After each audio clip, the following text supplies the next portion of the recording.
400 বছরেরও বেশি পুরনো ঐতিহ্যবাহী শহর এই ঢাকা। মোগল আমলের সুবা বাংলা থেকে শুরু করে আজকের আধুনিক মেগা সিটি, এই পথ চলার প্রতিটি বাঁকে জমা হয়ে আছে অজস্র ইতিহাস। রাজধানী এই বিবর্তনের দুর্লভ সব দলিল ও স্মৃতিচিহ্ন এক ছাদের নিচে সংরক্ষিত আছে ঢাকা নগর জাদুঘরে। বিলুপ্ত প্রায় অনেক জিনিসগুলো আছে, এগুলো এখানে থাকলে আমরা জানতে পারতাম, দেখতে পারতাম। যেমন এই যে ছাপা কলটা, এটা সম্পর্কে আমার ভাগ্নে নিয়ে আসছি, ও জানে না যে এটা প্রথম ছাপা কল বাংলাদেশের। তোর বললাম জাদুঘরটিতে পা রাখলে যেন বদলে যায় সময়। মোগল ও ব্রিটিশ আমলের বিরল আলোকচিত্র, পুরানো ঢাকার ঢাকাইয়া জীবনযাত্রা, ভাষা আন্দোলন থেকে মুক্তিযুদ্ধ, সকল দলিল এখানে রয়েছে সংরক্ষণ করা।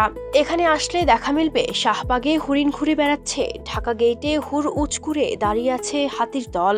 আসলে এখানে আসার পর আমি অনেক নতুন ধরনের জিনিস দেখেছি। যেমন বাংলাদেশের ফার্স্ট হচ্ছে আপনার নিউজ পেপার মেশিন, যেটা আমি কখনোই দেখি না, আজকে দেখেছি। দেন হচ্ছে শাহবাগে যে হাতি ঘুরে বেড়াচ্ছে, হরিণ ঘুরে বেড়াচ্ছে বিভিন্ন জায়গায়, এগুলো আমি কখনোই দেখি নাই। এখানে এসে ছবির মাধ্যমে জানতে পারলাম যে আগে এখানে হাতি হরিণ এগুলো খোলামেলাভাবে চলাফেরা করতে পারত। যথাযথ প্রচারের মাধ্যমে ঢাকা নগর জাদুঘরকে তরুণ প্রজন্মের কাছে একটি আকর্ষণীয় পর্যটন কেন্দ্র হিসেবে গড়ে তোলা সম্ভব।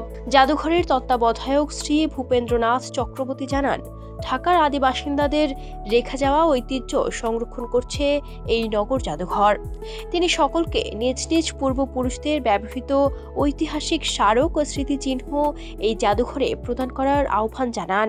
আমি ঢাকাবাসীদের কাছে একটাই অনুরোধ করব, আপনাদের নিদর্শন, ঐতিহাসিক নিদর্শন যার কাছে যা আছে, হোক সেটা অবহেলিত, হোক সেটা ভাঙ্গাচোরা, প্রয়োজন আমরা রিপেয়ারিং করে নিয়ে নিব, আপনারা দিয়ে যান, আমরা সংরক্ষণে রাখি। সংরক্ষণে রাখলে ভবিষ্যৎ প্রজন্ম সেটা দেখে অনেক কিছু জানতে পারবে, বুঝতে পারবে। বর্তমানে যান্ত্রিক নগর জীবনের ভিড়ে নিজের শেকড় আর ঐতিহ্যকে ছুঁয়ে দেখতে ঢাকা নগর জাদুঘর হতে পারে এক অনন্য ঠিকানা।